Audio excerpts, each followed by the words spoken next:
ভরসায় পাশের বাড়ির ইলিশ মাছ ভাজার গন্ধে কেন যে জিভের জল চোখের জল একাকার হয়ে গেল। মাঝে মাঝেই মন কেন যে পিছনের দিকে এগিয়ে চলে। এই সময় মায়ের অসাধারণ রান্নার, বিশেষ করে ইলিশ মাছের নানা সুস্বাদু পদের রসনাগুলো, নানা দিনগুলিতে রসনার সুখে লেপ্টে থাকার কথা, অথচ ইলিশের ঝোলে দিতেন আধচেরা কাঁচা লঙ্কা আর সামান্য কালো জিরে,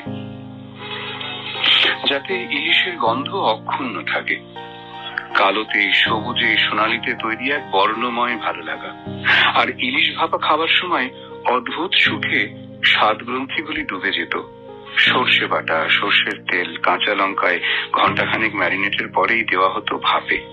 ঢাকনা খুলতেই ঘন হলুদ সর্ষের তেলে আধা ডুবন্ত মাছের সারা গায়ে সর্ষের নরম আলিঙ্গন আর কাঁচা লঙ্কার মন মাতানো ঝাঁঝালো গন্ধ, আহা হা হা।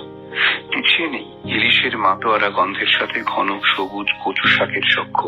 এই দেবভোগ্য রান্নার বিশেষ ফরমায়েশে থাকতো পিসে মশাইদের। আর ইলিশ মাছের ডিমের টক বড্ডই ভালো।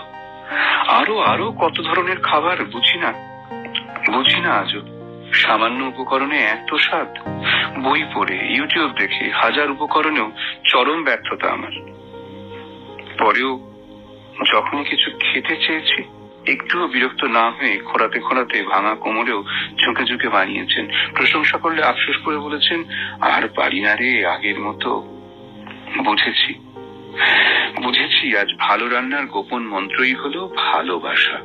ভালোবেসে আপনজনকে খাওয়ানোর ইচ্ছা এবং চেষ্টা। আর ভালোবাসার মানুষেরা হারিয়ে গেলে ভালো রান্নাও হারিয়ে যায় জীবন থেকে। থাকে শুধু স্মৃতি।